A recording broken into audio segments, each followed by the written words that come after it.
So it is a great pleasure for us to be here to have at the Iranian Studies program, where I've long had the opportunity to collaborate with my friends and colleagues, Dr. Abbas Milani, Roma Parhad, and Franco Errico. And we're very grateful for the intellectual partnership that we have with Iranian Studies. When we began this project, as Roma has already referred, we did a lot of brainstorming, relying on the expertise here to help us understand some of the dynamics about what was happening inside Iran to guide our research. We're also very, very grateful for the financial support of the Iranian Studies program, which contributed significantly to the research project that we have carried out, and that's resulted in the findings that we're honored to be able to present with you today. And again, so thank you for coming and joining us to give us a chance to present this work. I'd like to just begin by sharing a little bit of additional information about our team, and then hand the microphone over to Bailey and to Mobina. As Roma mentioned, when you look at Bailey and me, when we're in a room together, you're basically looking at the Stanford Humanitarian Program, which is a project that we launched here at Stanford Law School in 2022.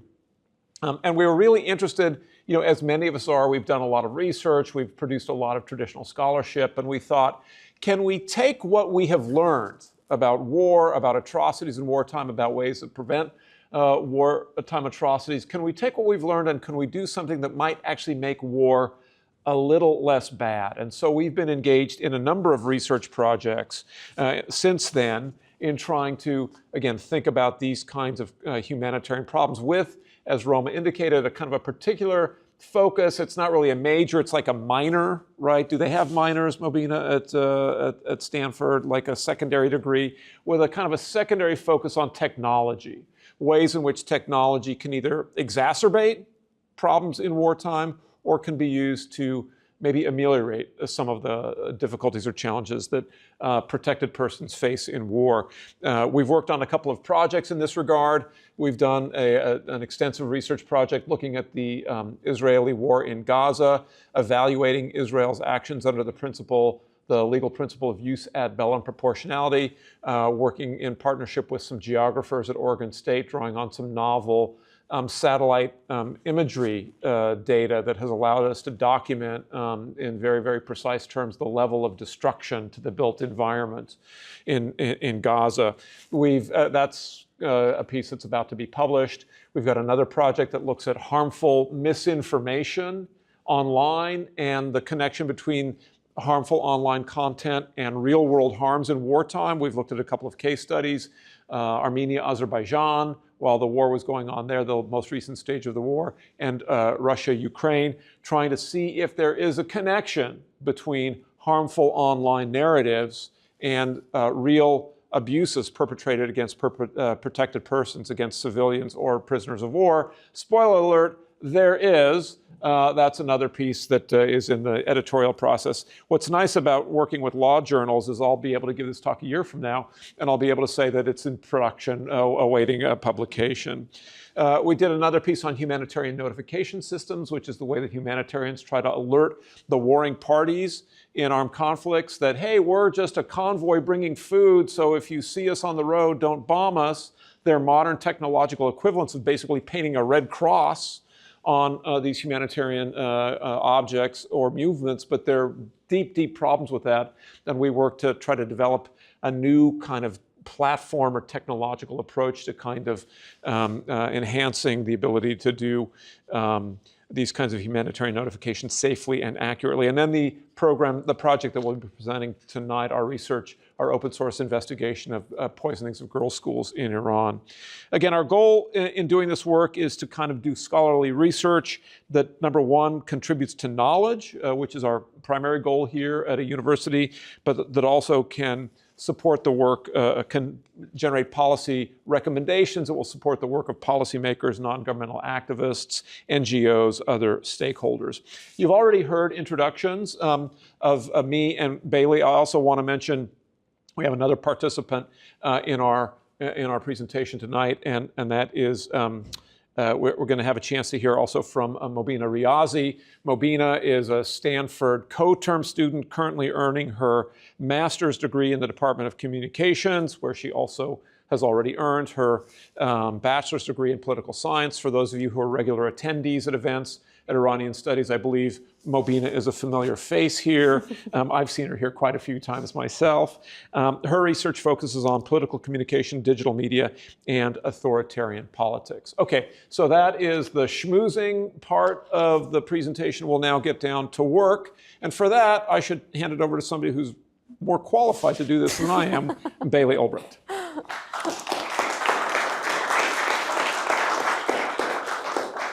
Thanks, Alan. As Roma and Alan both mentioned, this has been an 18-month investigation that we've been pursuing using open source documentation, and I'll talk a little bit more later on about what that means.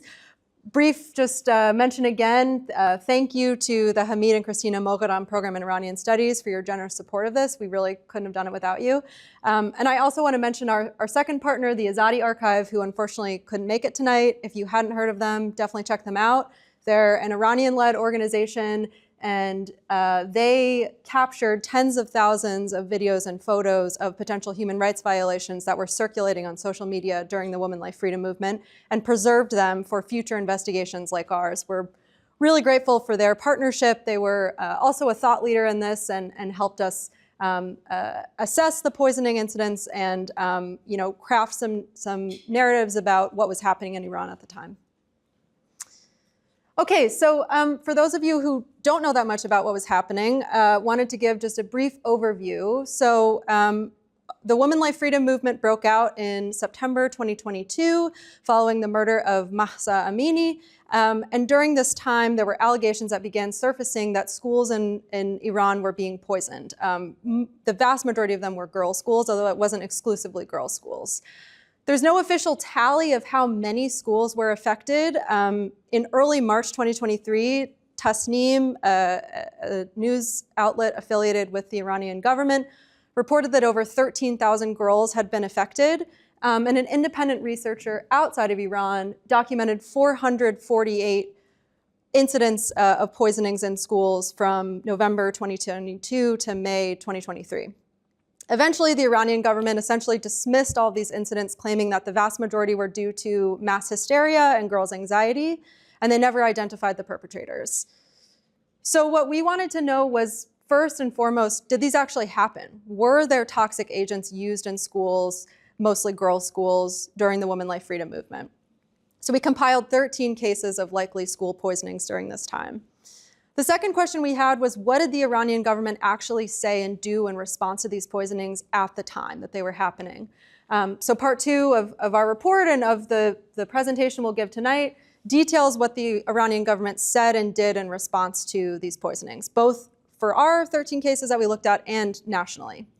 And then the third question we had was, did Iran violate its obligations under international human rights law based on the analysis that we conducted? And that'll be the third part of this presentation today. Okay, so part one, we're going to start with the cases of school poisonings themselves. A little bit about our methodology before we get into the cases. So our report features 13 cases of likely school poisonings. In total, we compiled 32 incidents, and we did this by using the openly available spreadsheet that I mentioned earlier, compiled by an independent researcher who was just looking at public reports of school poisonings and compiling them. We sorted that by the number of injuries, and we took all the cases reported that had 50 or more injuries. And then we randomly sorted it and added 5 additional cases to look into. So that gave us 32 cases total. Then we further narrowed it down by picking case files that had one video documenting the incident. So an ambulance pulling out of a school, girls experiencing symptoms outside of the school that we were able to geolocate. Happy to talk in the Q&A about what that means. And then we required 3 reliable sources that confirmed that the incident actually occurred. And that led us to 13 case files of likely poisonings. We used a series of confirmation techniques to try to confirm that the videos and photos included in our case files were taken where we think they were taken. This is a really imprecise science, and we're not claiming to have verified this by any capacity, but these types of techniques did give us a baseline level of trust that these videos were taken where we think they were taken on the days that they were claimed to have been taken. And for any that we weren't sure, we omitted them from the report.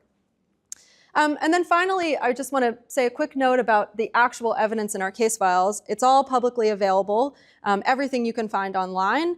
And much of it was generated by citizens themselves. So it was literally just Iranians who happened to be there at the time who used their cell phones to film what was happening and then shared them on social media, often at great personal risk. It highlights the strength of open source investigations.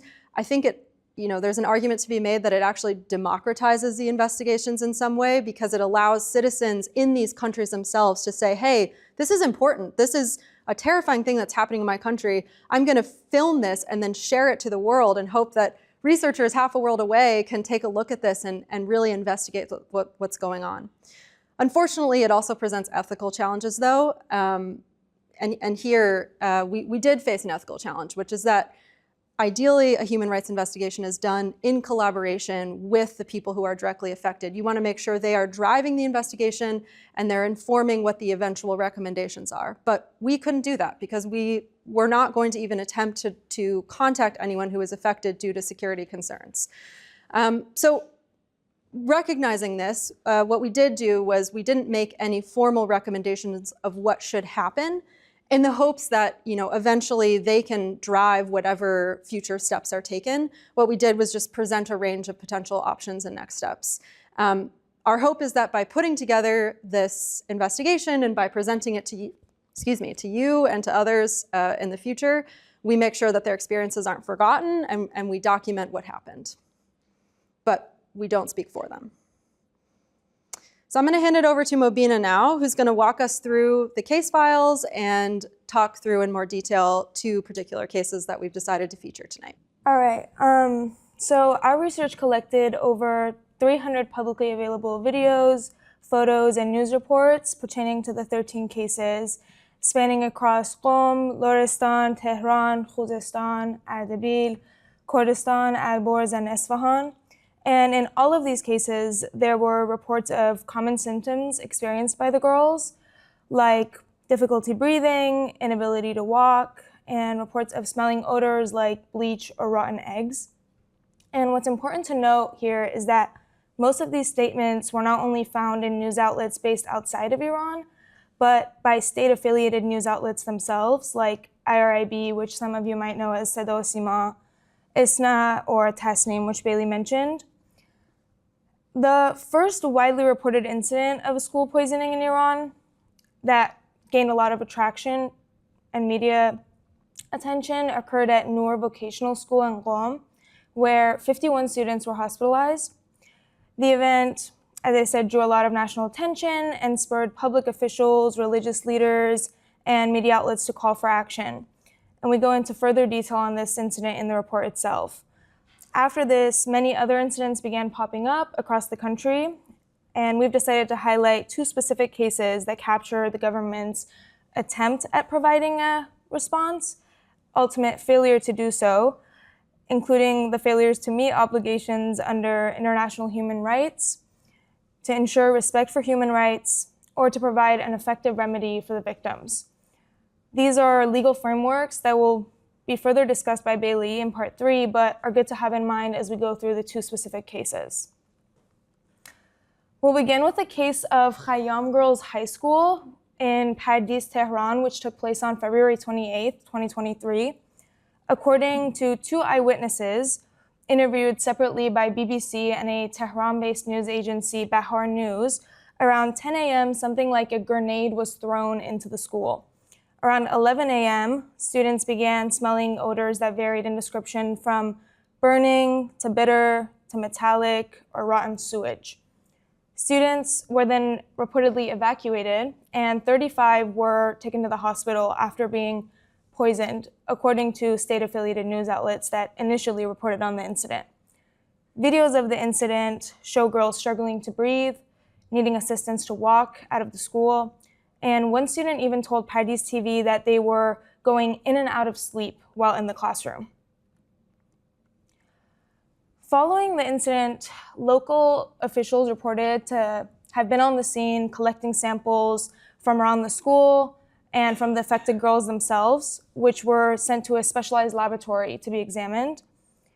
And a day later, Mohsen Piradi, a member of the parliament representing Tehran, stated that the repetition of these incidents, spreading from Qom to Buruj to Pardis, and I quote, erase any doubt that these incidents were unintentional. He went on to say that the reason for the delay, the weak response, and the lack of serious attention paid by the relevant officials to this issue must be investigated itself. It must be clarified why a reoccurring incident that targets both the lives and the health of the daughters of our nation and the security of our country was not considered serious enough in the initial reports. Yet at the same time that these apparent investigations were happening, other officials were trying to prevent information about the incident from spreading. The next day, Sada Osima reported that security complex would be dealing with anyone caught spreading rumors about the poisoning, and that 2 people had already been arrested in Pardis for filming the incident and sending videos to hostile networks. 3 days later, on March 3rd, Pardis Deputy Mayor Reza Karimi-Saleh announced that authorities had arrested a suspect and believed that the poisonings were caused by a nearby fuel tanker leak. The driver had allegedly left the gas tank open, allowing for naft, a byproduct of crude oil, to leak out of the tanker and enter the school. Sada Osima published an interview with the alleged truck driver who admitted to his wrongdoings. However, there's a couple of things that are insufficient about this explanation. First, when students were initially interviewed by Pardis TV following the incident, they insisted that the smell originated from inside the building and spread outwards. This testimony came from girls who were in the school's courtyard and only became aware of the smell once students inside of the school had already begun evacuating. Second, an organic chemistry teacher quoted by Fakname explained that such an incident could not occur from a simple leak. A gas concentration high enough to cause a poisoning like this would only be possible if a lighter were placed beneath the tanker and the fumes were directed towards the school with a fan.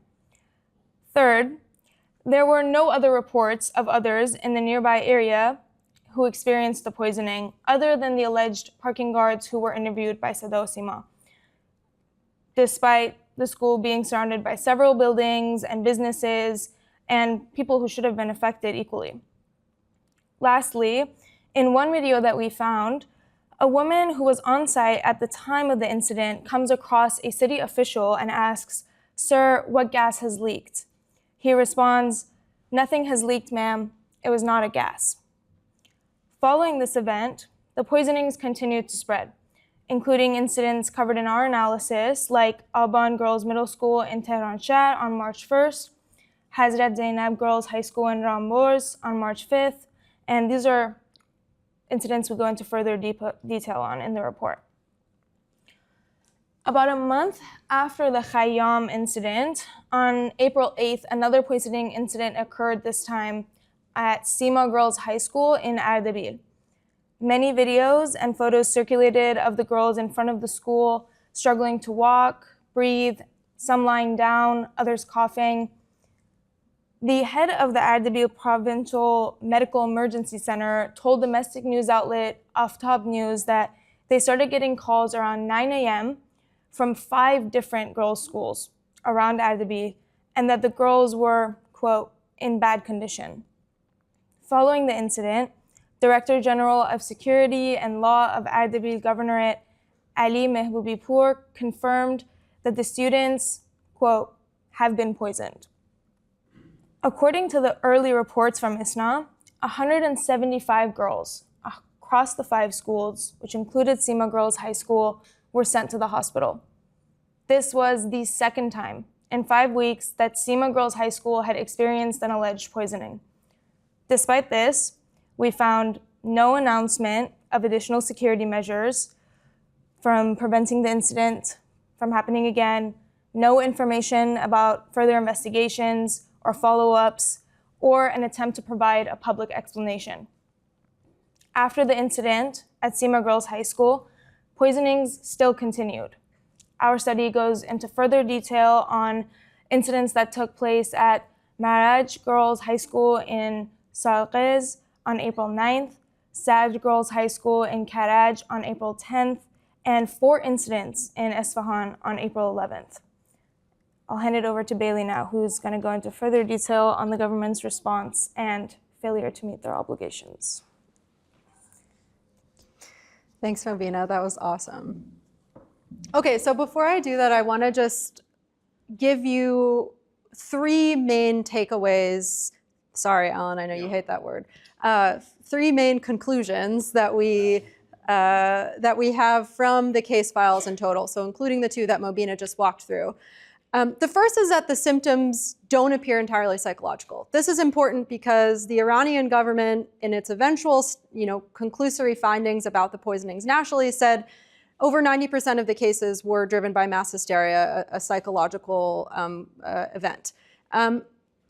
Unfortunately for them, the symptoms in our cases don't seem to align with that. It's difficult to know for sure, and in fact impossible to know for sure without independent toxicology analyses from samples from the affected girls. But based on what we found, symptoms in our cases deviated from common symptoms seen in mass hysteria cases. You don't tend to see things like leg numbness or inability to move legs, something that was reported in several of our cases and actually visible in some of our case videos. And the inverse is also true. Symptoms that you commonly see in mass hysteria cases are also missing in our cases. So there was a reported case of mass hysteria in the 80s in Iran. Some of the symptoms reported included tremors and blurred vision. These were not symptoms seen in our cases. And finally, psychologists who study this have found that the symptoms tend to dissipate within a few hours. But in our cases, there were several reports of girls who were experiencing symptoms 24 hours later or even days later, which isn't explainable necessarily by a psychological cause. So that's the first thing I want to emphasize, is that we don't think that the symptoms in our cases are explainable by psychology alone. The second thing I want to emphasize is that the symptoms in our cases also don't align with this idea that they were caused by tear gas or pepper spray. This also matters because in the remaining 10% of cases, the Iranian government claimed that non-toxic agents, that's the phrase I use, that's why I'm using quotes, were responsible. And they gave examples like tear gas or pepper spray. It's possible these agents were used or at least mixed in with other toxic agents in some cases. At least in our cases, we don't see evidence that that is the sole cause of the girls' symptoms. And the reason why is because in 11 of the 13 cases, there's no reports of girls experiencing irritated eyes or teary eyes or nose, which if any of you have ever been exposed to tear gas or pepper spray, that's a very common symptom of exposure. So it wouldn't make sense that that would be missing. It's difficult to know, again, without an independent analysis of representative samples, what the toxic agent was. We have 3 speculative ideas. One is that it's hydrogen sulfide, chloramine, or ammonia gas. Common symptoms to exposure to these gases align with our cases, but there are still some deviations, so it's not a perfect fit. And ultimately, we can't make any definitive conclusions about what the toxic agent was that was used.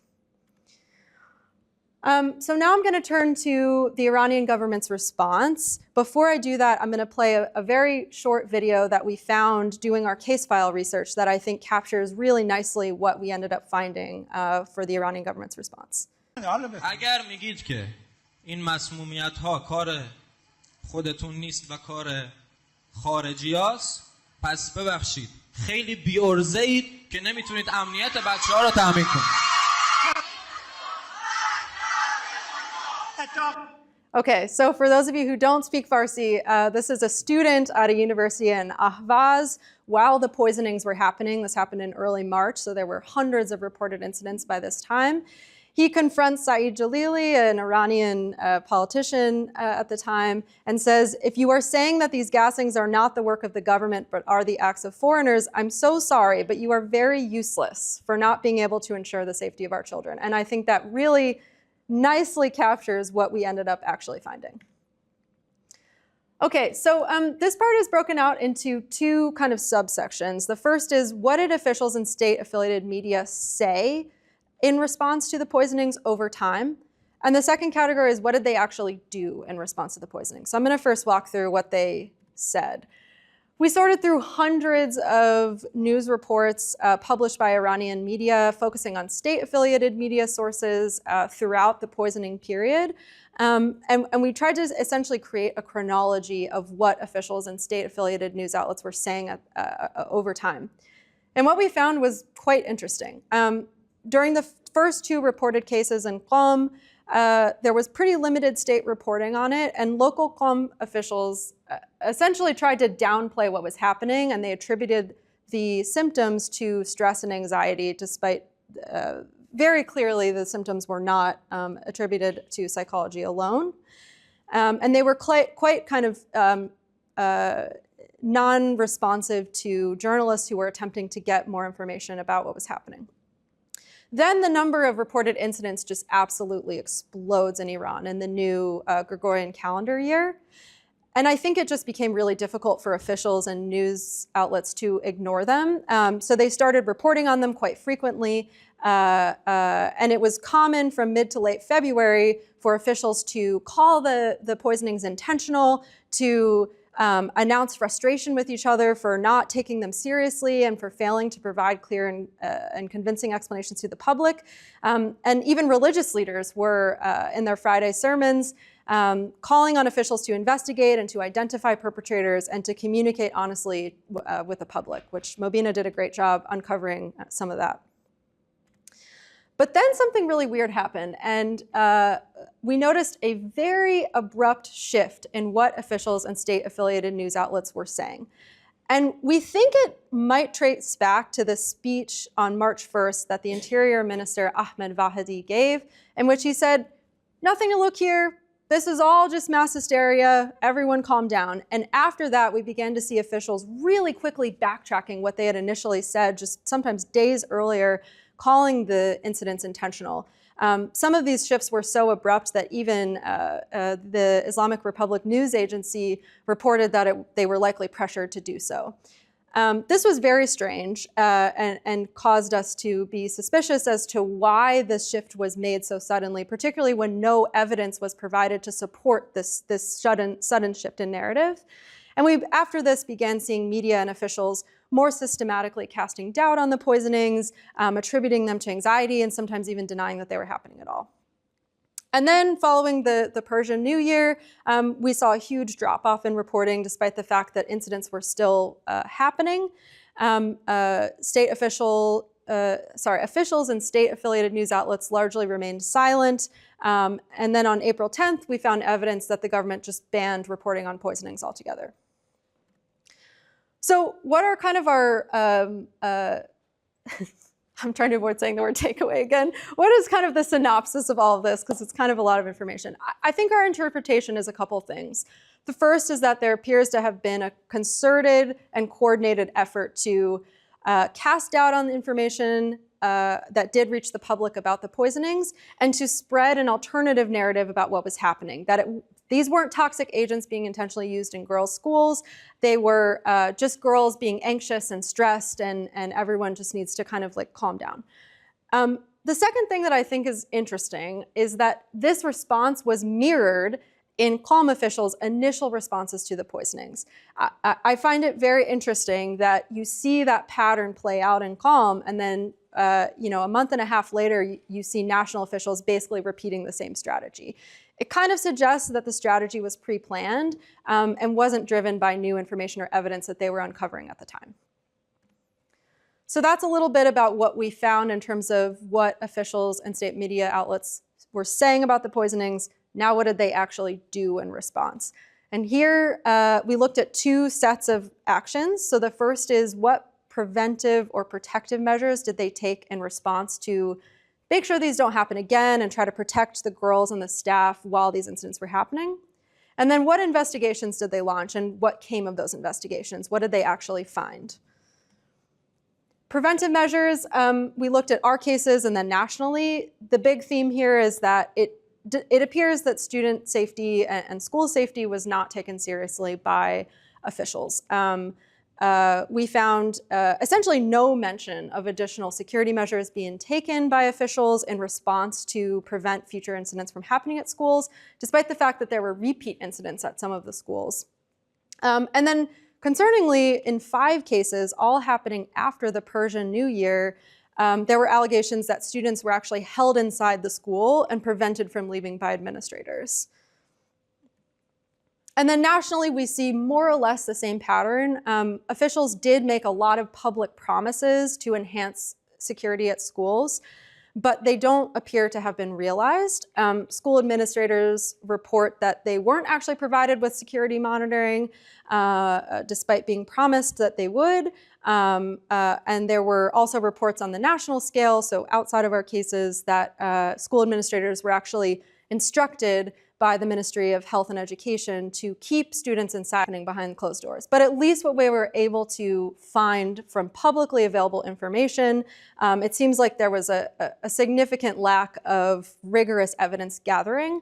In only 2 of our cases did we find evidence that samples were actually taken from girls and assessed.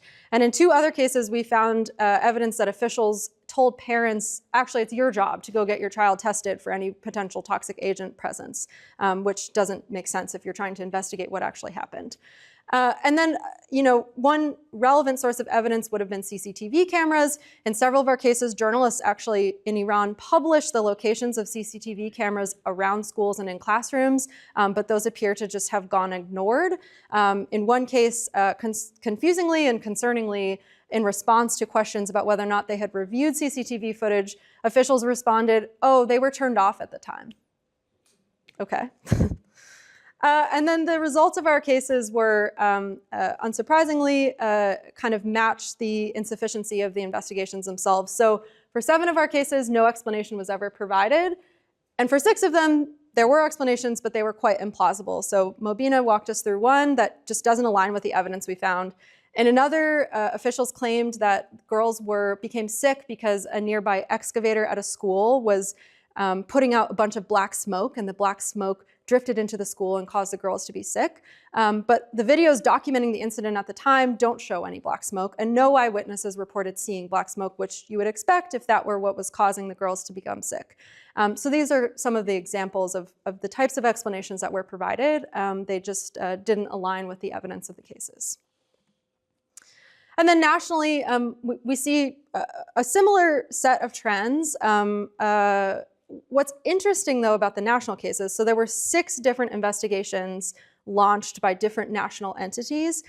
It's unclear how much these were overlapping, so we treated them as separate investigations. 3 of the investigations, so one's led by Qom authorities, which were focused on the incidents reported in Qom, the Ministry of Health, and Parliament, all claim to have gathered and analyzed samples from affected girls. And in early March, they all announced finding evidence of toxic agents from those samples. But then that story changes, which I'll walk through in a second. Unfortunately, the intelligence, interior, and Faraja all did not seem to gather samples, and if they did, that information was not made public. No CCTV camera footage was ever mentioned as a potential source that was used in these investigations, and there doesn't seem to have been a kind of systematic attempt to interview affected students or staff and visit them while they were in the hospital.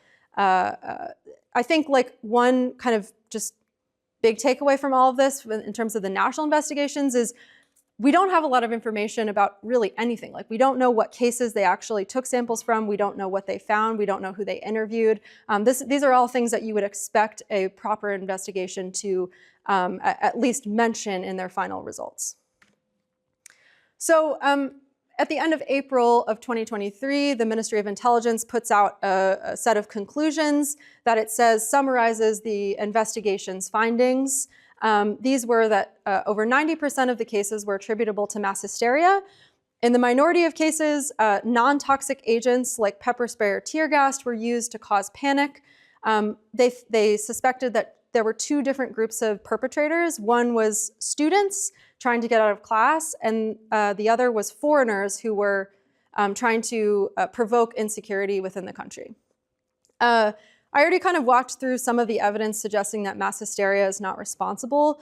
A couple additional points here. We found evidence that teachers and staff experienced symptoms despite the government claiming otherwise. This would suggest that this wasn't just girls feeling anxious, but that there was exposure to a toxic agent. Hospital durations were much longer than the government claimed, again suggesting that these weren't entirely psychological.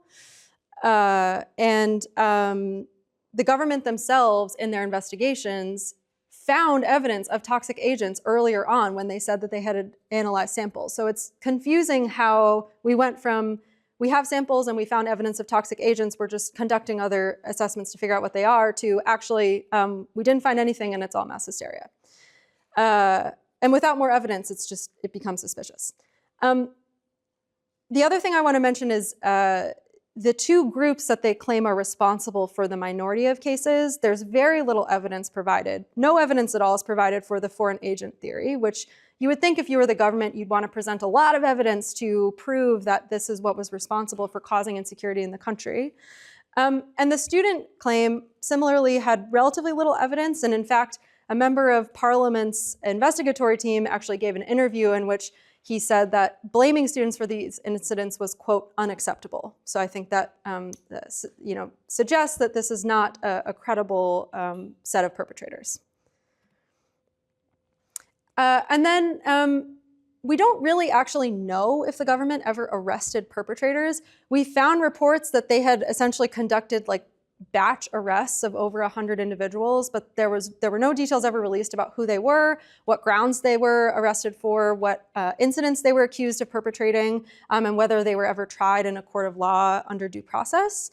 And the scarcity of details contrasts with the details provided about people arrested for sharing information about the poisonings and for people protesting about the poisonings, which just raises suspicions about whether any perpetrators were ever actually arrested. But honestly, we don't know for sure. Okay, so that's a kind of overview of what we found in terms of what the government said and did in response to the poisonings. I'm going to end by walking through what this means in terms of international law. And we have two theories of legal responsibility here.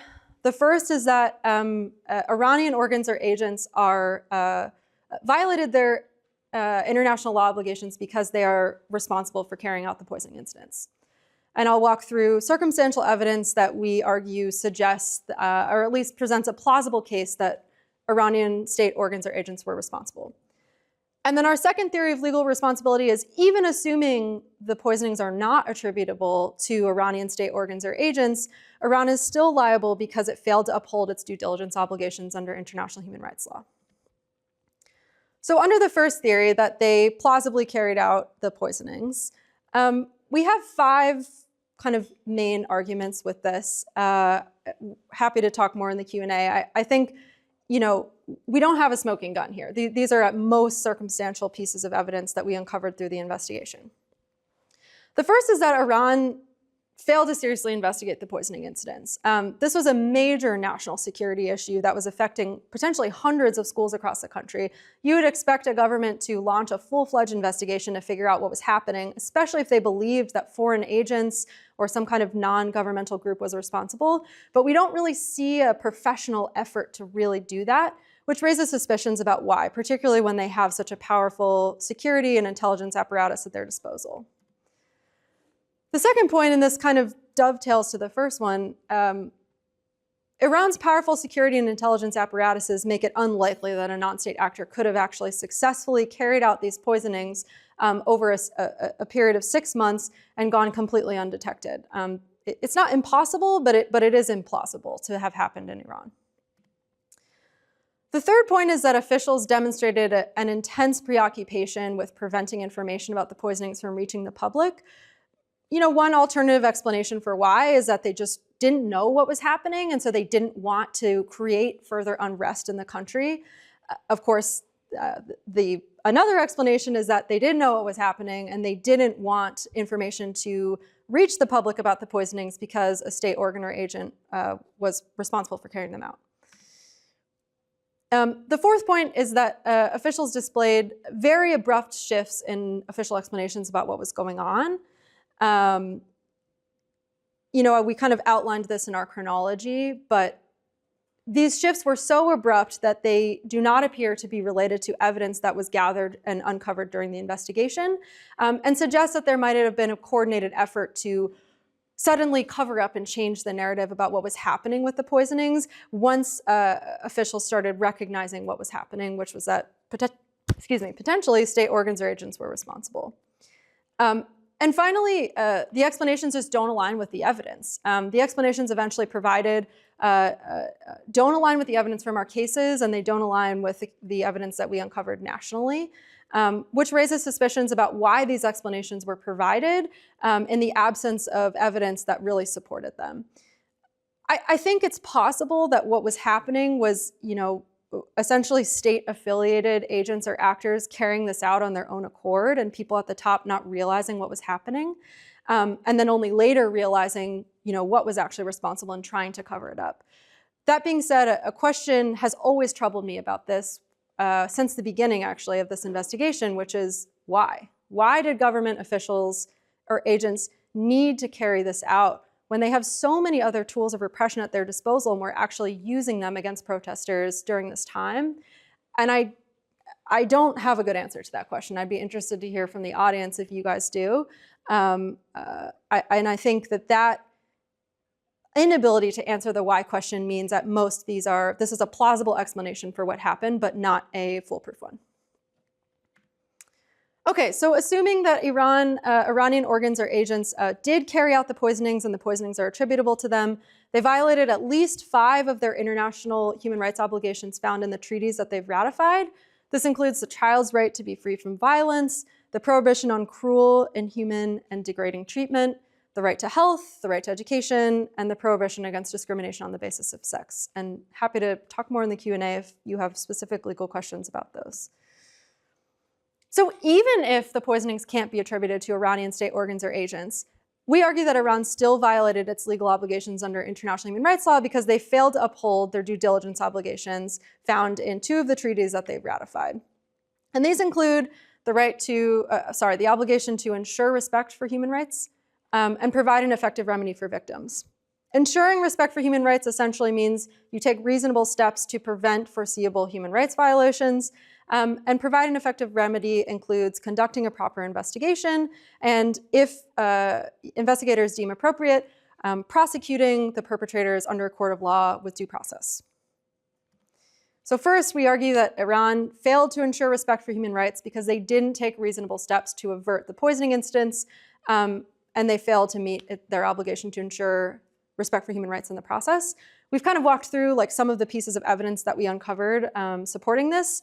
I think, the fact that it appears officials ordered school staff to keep students inside of schools during the poisonings for a period of time.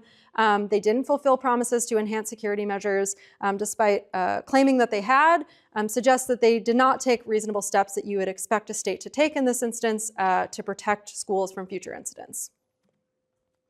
And then they also failed to provide an effective remedy for for victims. They didn't conduct a proper investigation. We kind of walked through some of the gaps that we found in the investigation. So failing to collect relevant evidence, failing to interview affected students, and importantly, a troubling lack of transparency, which means that we can't actually discuss how proper or improper their investigation was because we don't actually know what they did. And transparency is an important tenet, internationally recognized tenet of a proper investigation. So even the fact of this lack of transparency suggests an improper investigation in this instance. And it's far from clear that Iran ever actually arrested any real perpetrators of the poisonings, again indicating that they didn't fulfill this obligation to provide an effective remedy for victims.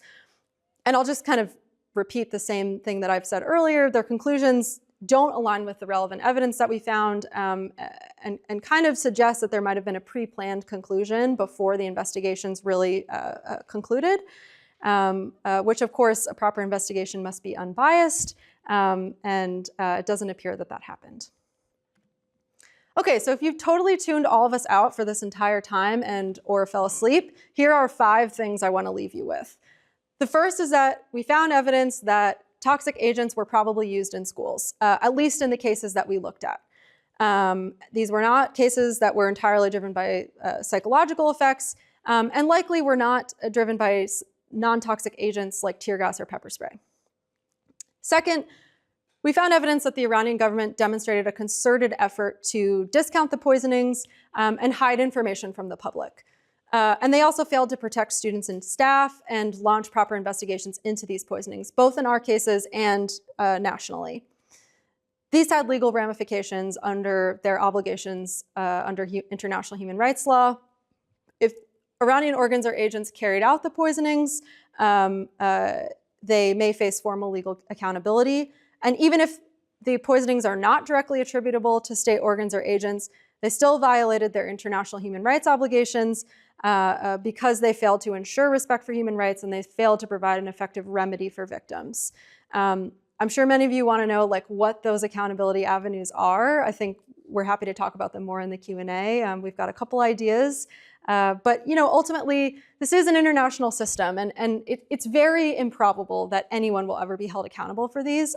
I think that some of you may be like, then why did you spend 18 months doing this? And I think, my answer at least, and these two might have other answers, is we really wanted to make sure that these didn't go forgotten.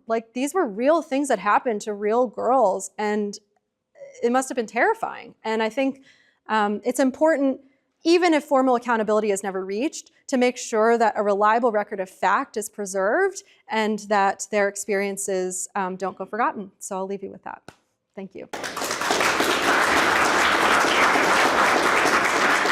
We are open to your questions. Okay, sure, yeah. Thank you so much for this presentation. This is great. On the question of why,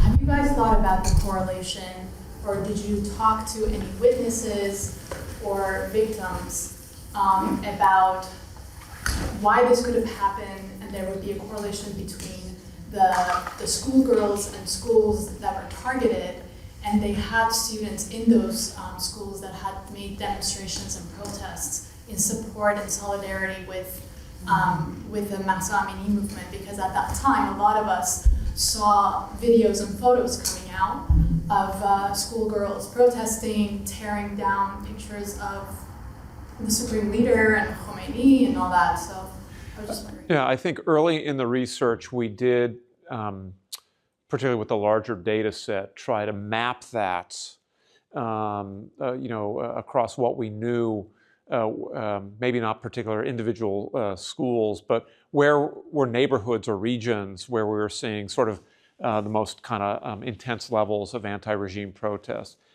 That work didn't really pay out. I don't think we saw very, very clear-cut correlations in that way.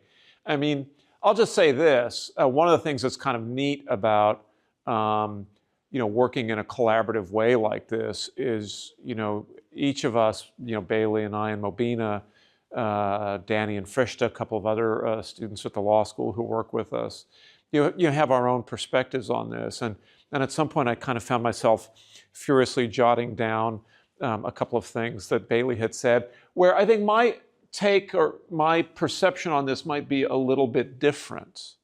So, for instance, Bailey's suggestion that she thought maybe the most plausible account here, if the state itself had carried out the poisonings under our first theory of responsibility.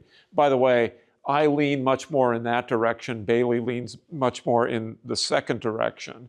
And maybe that's because I like being excluded from traveling to countries. I've written about Russia and I can't go there anymore. I'm on the list. This is my way of trying to be banned from travel to Iran. But I think the most plausible explanation is that Iranian state agents did this, and that they were not rogue actors, that they were not individuals who were acting on their own accord. I think what we see is Iran is a complicated country. Actually, it's a nation state with a very, very elaborate government, right? Lots of different agencies, lots of different actors. It's a complicated place. And from my own time working in my own government, I can easily see not rogue actors, but an official policy decision made in clandestine channels, security channels, to kind of carry out these attacks as just one of a series of tools aimed at repression, right? One of a series of tools. This is just alongside arresting people and all of the other things that we're doing. And again, that would have been handled in a covert channel. And then as more and more information gets out, and other government agencies and other government actors and even state-affiliated media are saying, like, this is terrible, somebody's really like, are we doing this? Is it our people who are doing this? And then that's when we see the change in public messaging. As word gets around within the Iranian government, right, that the Iranian state itself, again, I'm looking at the Interior Ministry as the likely location of activity for this. As word gets around, within the Iranian government, then people say, like, okay, now we need to do our coordinated messaging. So my guess is, rather than a shift being pre-planned, my perception is it's likely that the government found itself on its heels and having to react to what was going on. Also, just one quick note, we didn't find a reliable data set of protest location and date, which made it really difficult to be able to geolocate the cases and compare them to protest location. But I agree, that would have been really interesting to look at, and I hope a researcher is able to collect and analyze that data so that researchers like us can do that comparison. Have you had any chance to check similar incidents in Afghanistan that happened in June 2023?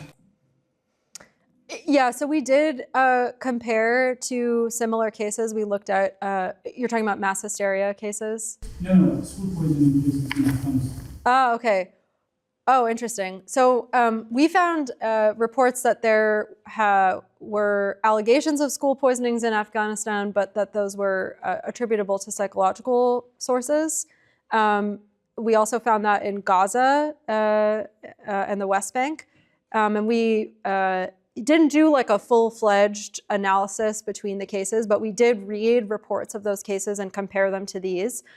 I mean, look, ultimately, like we don't know for sure if the 448 cases, if any of them were mass hysteria, because we didn't go through all 448. But at least for R13, some of the deviations that we found in the symptoms that I talked about, so things like leg numbness, inability to move legs, falling asleep was another one I didn't mention, but those are not common symptoms found in cases like Afghanistan or Gaza or even in Iran. There was a former mass hysteria incident.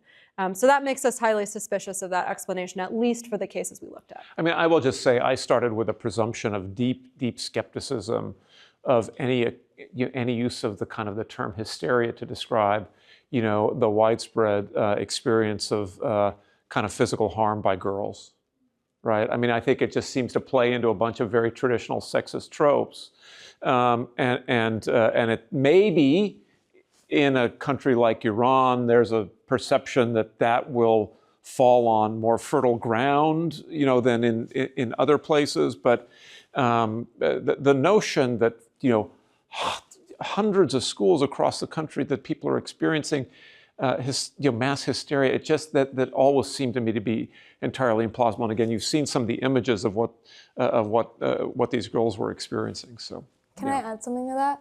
There was just in relation to Afghanistan, there were, especially in Qom, early reports and I guess like guesses that these were extremist groups that had come from Afghanistan and were now attacking girls' schools in Iran as they had in Afghanistan.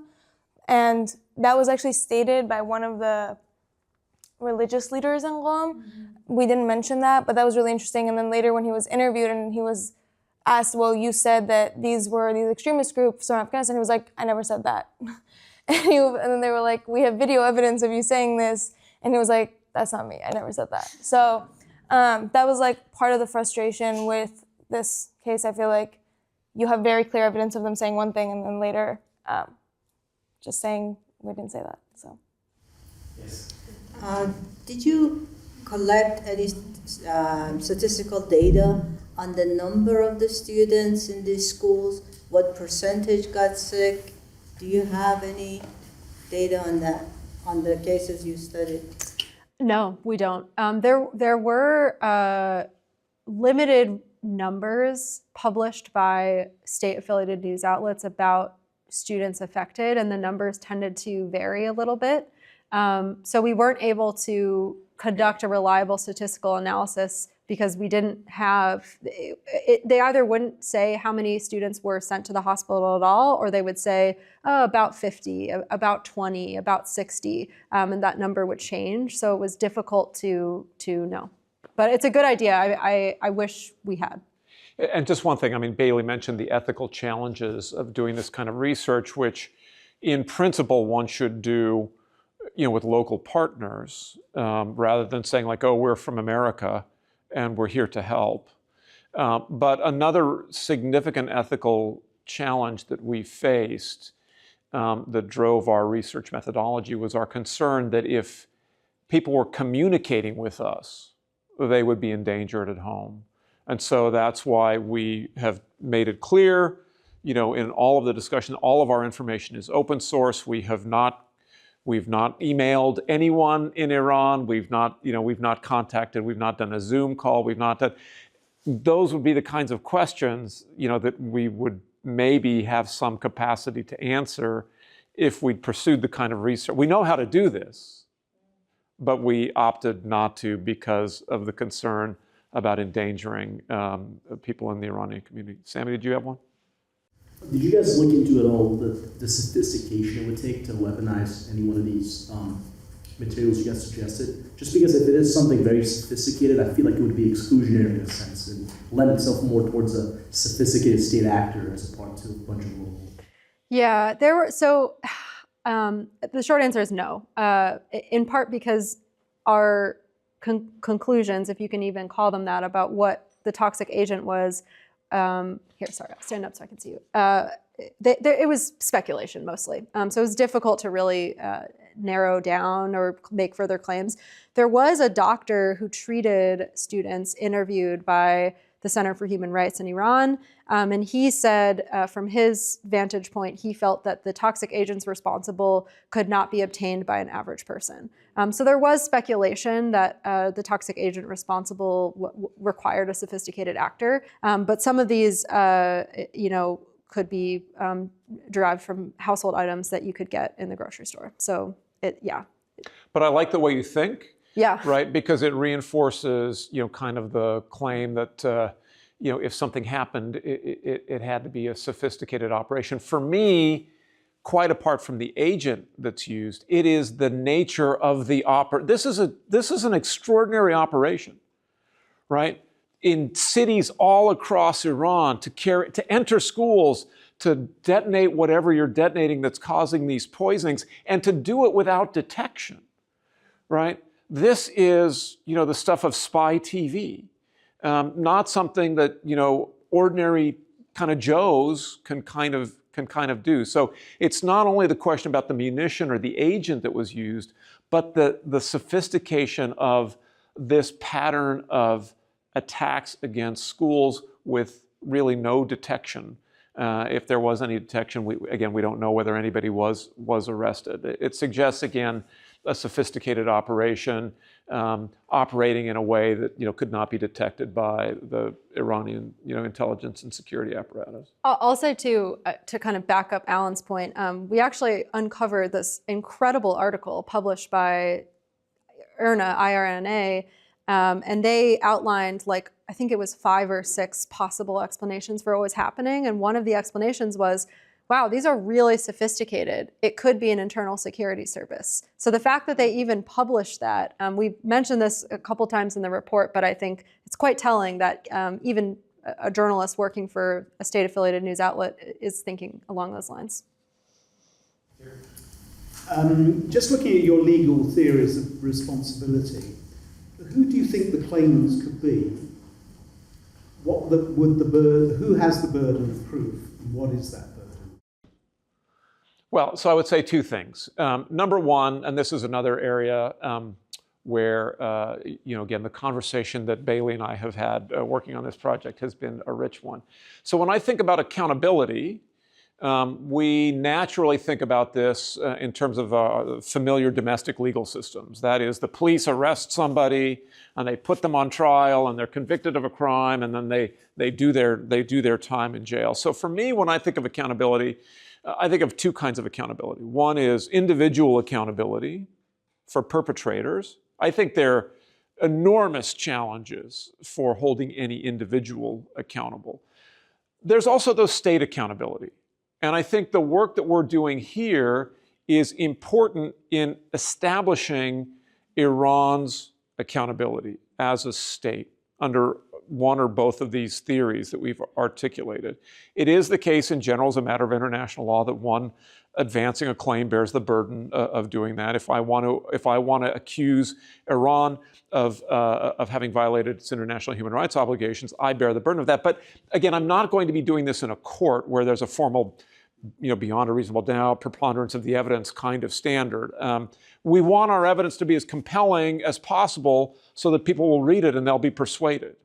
So I think that kind of accountability is important. If we were in a court, again, these are not the kinds of violations, the human rights violations that we're talking about here, for the most part, are not the kinds of violations that give rise to individual criminal responsibility under international law, like war crimes. We think about the International Criminal Court. We have a theory that we discuss in here under which the perpetrators could be responsible, particularly if these acts were linked to the broader repression that took part during these protests. That this could at least be evidence supporting, maybe not these acts on their own, but this could be these cases could be used as evidence to support accountability under a crimes against humanity violation theory, right? And then the prosecutor, if there were a court that had this and it was an individual criminal prosecution, of course the prosecutor would have the burden of proving that according to whatever the law of the jurisdiction. We're thinking this would be done under a so-called universal jurisdiction basis, so a court in Europe or a court in the United States. Well, yeah, and then one other possible avenue for state accountability is the Chemical Weapons Convention.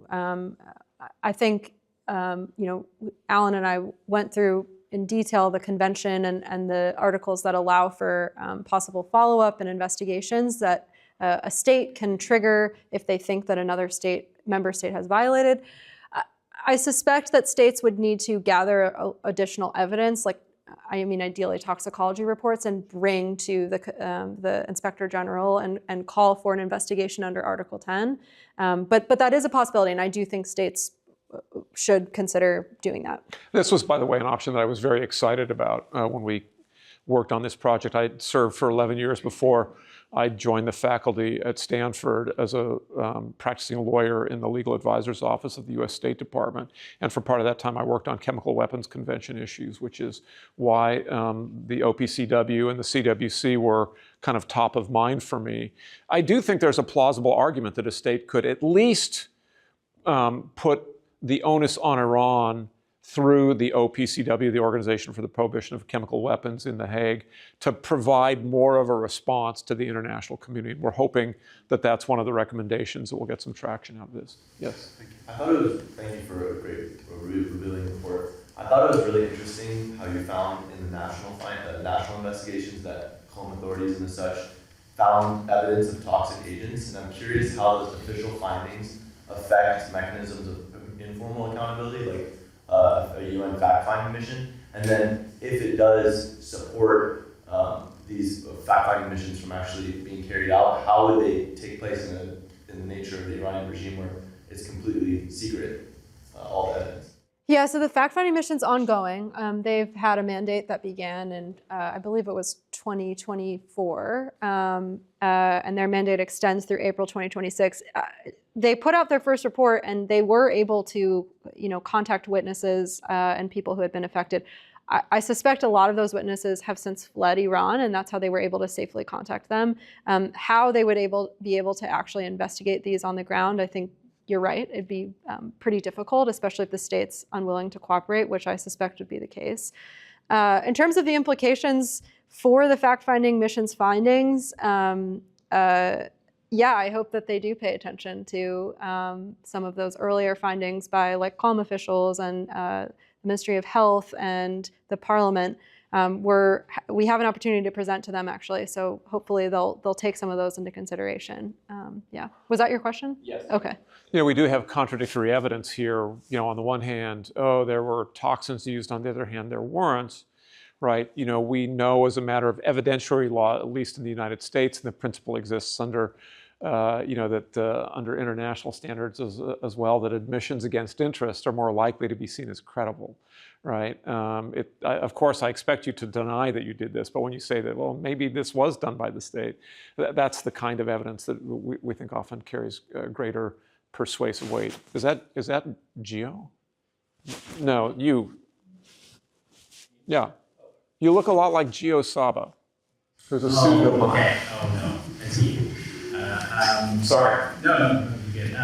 So I like the idea of this second theory because it's like, to kind of quote the student, it's like the Islamic Republic is so incompetent, it's a violation of international law. But I think I'm more sympathetic to the first argument, especially looking at the pattern of there was a spate of like acid throwing at women. And it started in Isfahan a few years ago. I think that had a different dynamic, so it got contained quickly, but nobody got really prosecuted. You can look back in years before, in '99 student protests, that one person got arrested for stealing someone's razor, I think. So I think that there is a precedent for it, but like to build on that, I think I'm curious what venue would that state accountability come from?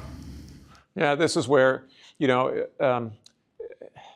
it seems like my job is to sort of talk about violations of international law by countries that don't really care very much. So I gave a lecture on Wednesday. I was up at 8 in the morning to give a Zoom lecture on the law governing the use of force to a group of students at a university in Kyiv, right? And they were very interested in my analysis of the legality of Russia's invasion of Ukraine. And then they said, like, okay, so what accountability mechanisms does international law offer? And, I reminded them of something that I'd said in my very first, it was a series of 3 lectures that I gave, but I reminded them that international law is an immature legal system. We have a set of rules that look like a legal system that we'd be familiar with, but we don't have assured means of adjudication in all cases, and we certainly don't have a sovereign entity that stands in a position of authority over states that can enforce the law. Now, we looked at, there are monitoring bodies under the Convention on the Rights of the Child and the ICCPR, the International Covenant for Civil and Political Rights. There are monitoring bodies that have the capacity to receive individual complaints, but states have to consent to the authority of those institutions to receive complaints. I thought Iran had. Bailey corrected me and said, like, no, they haven't. You're reading the chart wrong. So really, we don't have a mechanism for individuals to pursue their claims. But how is international law enforced? I mean, it's ultimately enforced, or one of the ways it is enforced is through what we call horizontal enforcement, right? Because there's no government in a position of authority over us, over states to enforce the law. States typically enforce the law through reciprocal measures, through self-help measures, right? And so this is the garden in which I labor, and this is the kind of tool that is available to us, is can we activate the OPCW? Can we get the fact-finding mission for Iran to produce reports? This is costly for the Iranians. He's now stepped out, but Professor Malani has taught me, he says, like, you cannot appreciate how much this kind of thing is disconcerting for the government of Iran. So in some ways, the work that we're doing here with you is a means by which we are trying to promote accountability, but we have to recognize the incredibly limited nature of the system. I was expecting to hear some numbers about deaths. So apparently no one died. That would seem to rule out terrorism from external sources, from other countries, because I think if they were going to go to that trouble, they'd be killing people and making a statement. So it seems like it would be internal. The question I would have is, could this be something that the schools or the people did to try to get blame on the government? Since nobody died, were they making a statement to say, look, see how bad the government is, we're protesting for women's rights, and they're going after our children. Kind of a false flag operation. Exactly. Right? We Yeah. know our country does it all the time. So, and if the government were doing it, like in Syria, in Iraq, I assume people died when they did chemical warfare against some of their people, but those were different situations. So have you analyzed what the government would get, why they might do it, what they would benefit from it, as opposed to an organization that says, okay, we're going to go around and just make students sick, but we're not killing anybody. Yeah. We're going to blame the government for that. I think, so this is an argument that government officials eventually tried to make, in part. I think one thing that's always made me question this argument is if the government had evidence that this was happening, they would be publishing it everywhere. You would see evidence of this. You'd see the perpetrators who allegedly carried this out in every state-affiliated media news outlet, and we never saw a single piece of evidence suggesting that this is what was happening. So that makes me very suspicious about this being carried out. This is a surveillance state. Like, a non-state group would not be able to successfully carry this out, I don't think, without the government eventually noticing, especially because the government would be quite keen to put an opposition group up and be like, look what they're doing. They're poisoning your children. What, don't you want to disavow them and support us, your protectors? But that didn't happen. But you said there were no witnesses. In the surveillance state, people were able to get into these schools, do their thing without being noticed.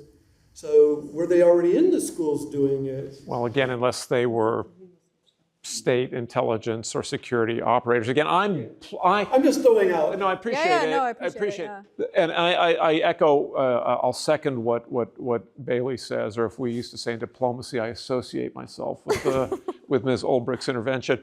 But again, the thing that strikes me as implausible that this could have been done at hundreds of schools around the country. The level of coordination and planning for that to have happened, that seems to me I mean, one place maybe maybe that hypothesis works, but to see hundreds of these cases around the country seems implausible. Yeah.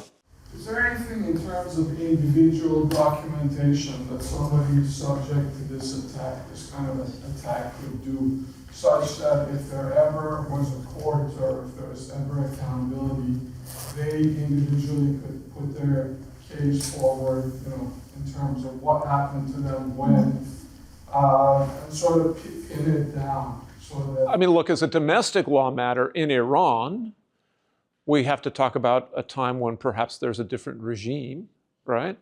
But all of these girls are the victims of common crimes. I mean, we can talk about whether or not they are the victims of crimes against humanity that can be adjudicated in courts around the world under principles of universal. They're the victims of assault, right? And so clearly that could be the basis for jurisdiction, but for a criminal case, but the natural place for that to happen would be Iran. You have to only have, for states outside Iran to have jurisdiction, you have to have one of these international crimes, and that's a much narrower subset of offenses. Again, there is a theory under which we think these offenses could be linked to potential crimes against humanity prosecutions.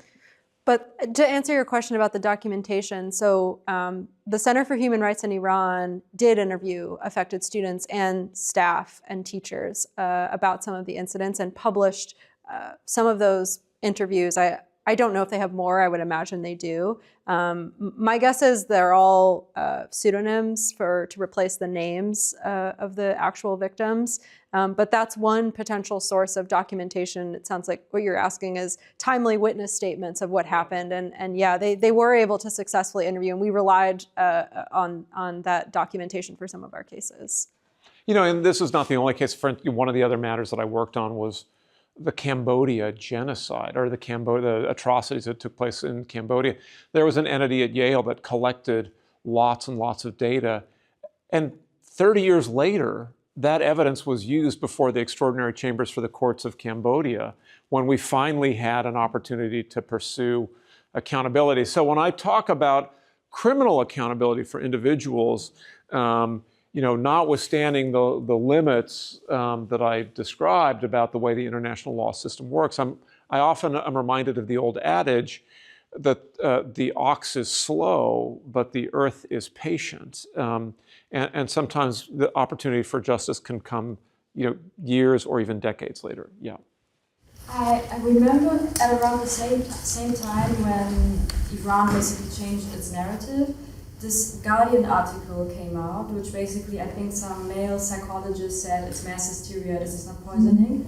And I'm just wondering, is there some relation between this change of narrative, basically the regime saying, hey, so if some Western media or news outlet says this, why don't we just pick this up and use the same narrative? If they say it, we can do it too. That's interesting. I'll have to check that. That's a good point. I should go back and check at what date that article was published. I'm assuming it was Bartholomew, the psychologist who was interviewed. I don't know if you remember his name, but Tasneem and I believe the IRNA both published very detailed interviews with him and a video with him that made it at least appear that he was kind of being used as a prop to kind of support a government-led narrative. I don't know if he organically commented on the incidents before the government was in contact with him or not. That's an interesting question, yeah. In the back. Thank you very much for the talk. One of the pieces of evidence and incriminating acts that you mentioned was the lack of transparent investigation. What is the criteria for transparent investigation? Yeah, I mean, there aren't clear specific criteria for transparency. There's a number of cases, though, that can kind of inform us on what transparency is meant to look like, and perhaps more importantly, what transparency is not meant to look like.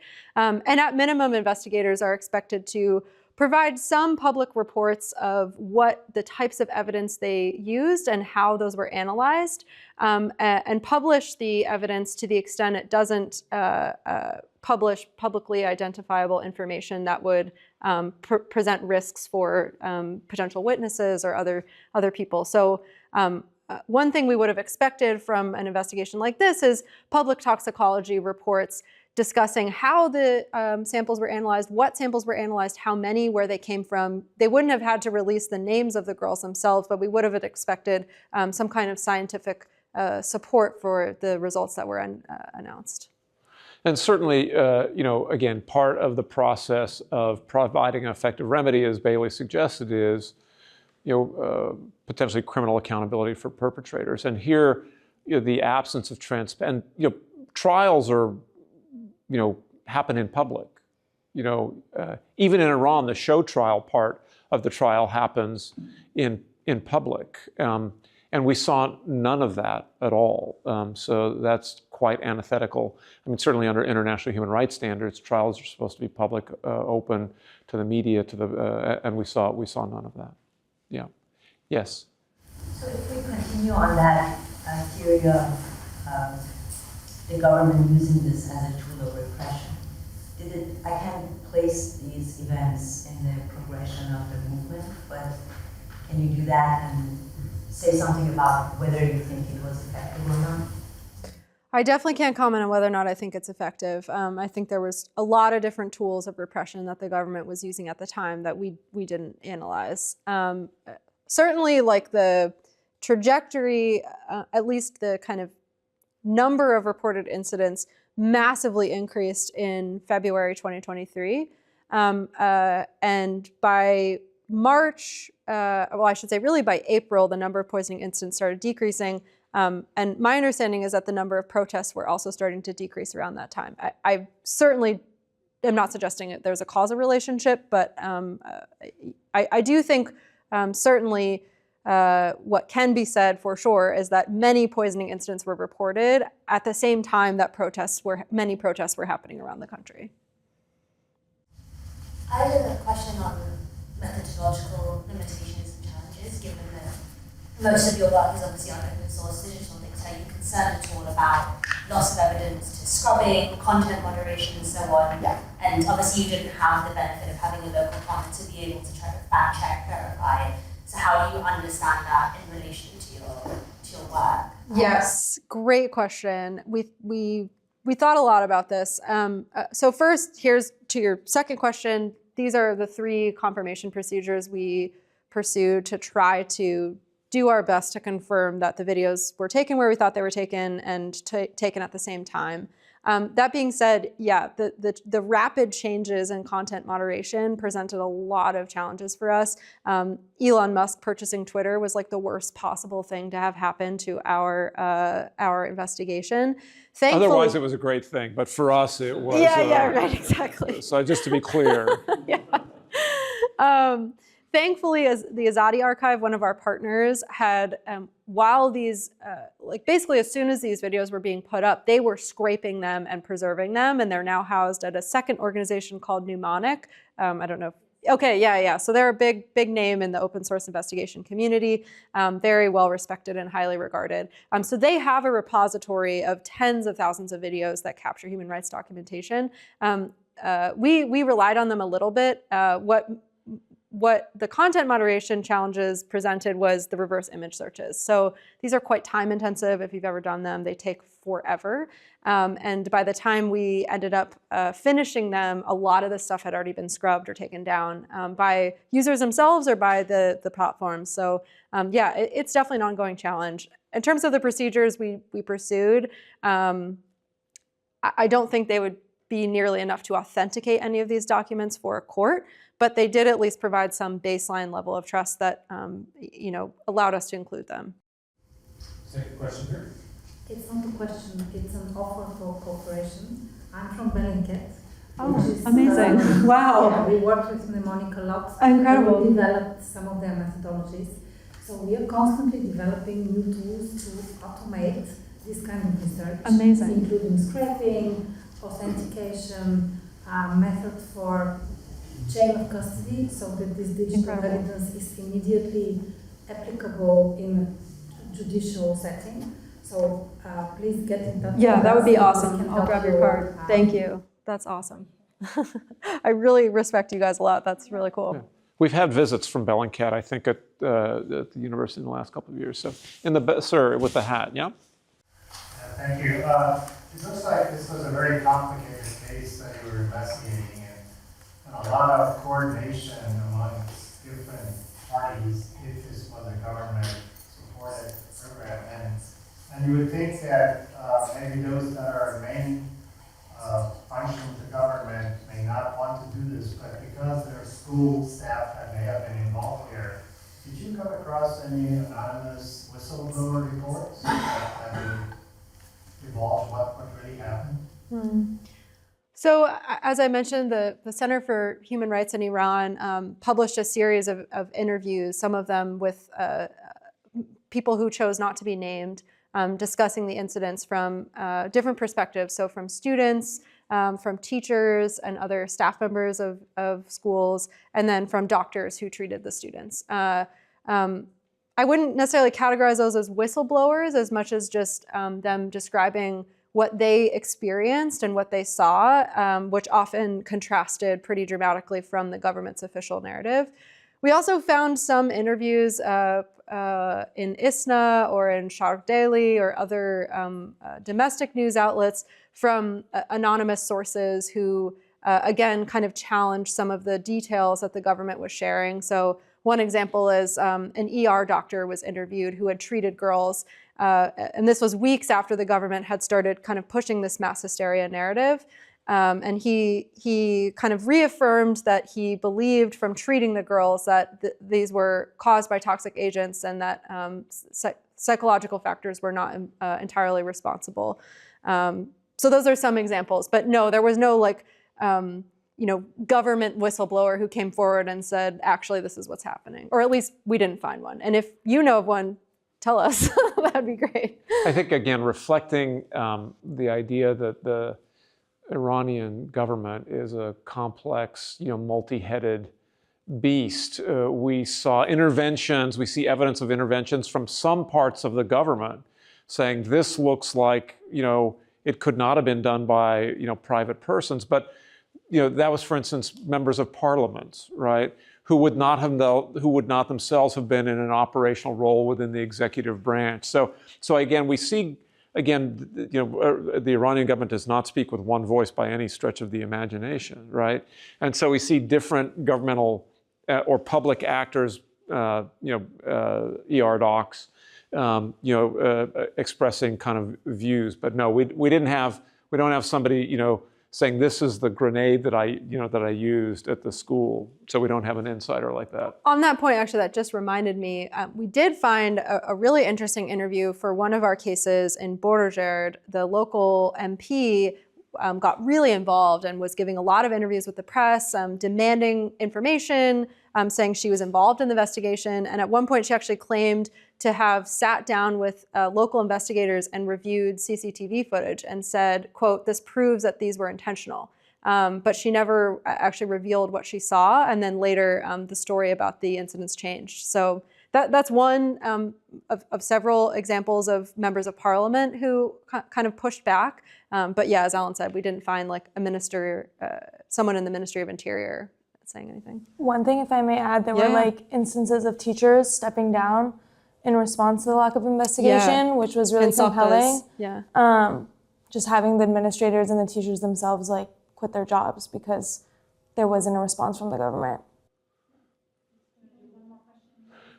Somebody who has not asked a question, if not, we'll go back here. Is there any suggestion at all that this was linked at all to the hijab protest that took place in the autumn of 2022? This seems to follow on from sort of November, December 22 into 23, if I remember the timeline. Yeah, a couple of people have asked about that. We don't have proof that they were connected in any way. Certainly, they were happening at the same time, right? Like the protests began, the Women Life Freedom movement began in late September of 2022. The first reported poisoning incident was in November 30th, 2022, so about 6 weeks later. And they were happening, around the same time. We don't have, a person asked earlier, did we assess, location of protests and timing compared to the timing and location of poisonings? But we didn't have reliable data to be able to conduct that analysis. But I would be quite interested, just like you suggested, in that relationship. And I suspect that that would tell us a lot about motivation, but we don't have the data. Yeah.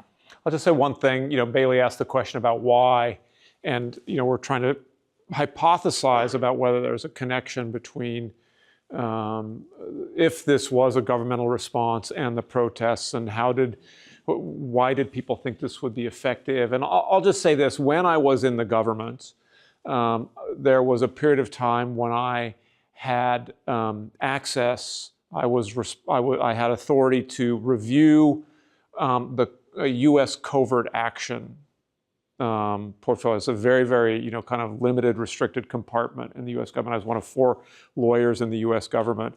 And it was just a crazy thing. This was sort of in the days before they really had sufficiently secure computer systems. And so a guy would walk into my office with a red folder, and he would close the door, and he would hand me the folder, and I would have to read the folder and write my comments. And every time I saw the guy coming with the folder, I'm thinking, like, I need to go to the bathroom, because part of what you realize is if you work in the world of clandestine covert operations, this is the one thing that I can say about that I think is not classified, is these are people who don't get out much. And they sit in this kind of secret world where they conjure up all these ideas, and they think, like, this will be a really great idea. And if you talk to somebody who has, like, a normal life, you look at this and you say, like, this is ridiculous. This is a really, I don't know if it's going to work, but it's just a dumb idea. Again, which is part of the reason why when I look at this pattern of events, I can see those guys, almost certainly guys, in a cell, kind of thinking, like, this will be a really great way to get those girls, and this will really show them. So that's why, again, that's why that account seems to me to kind of, that circumstantial evidence seems to fit with what I've seen. I think we're at time, right, Roma? Thank you.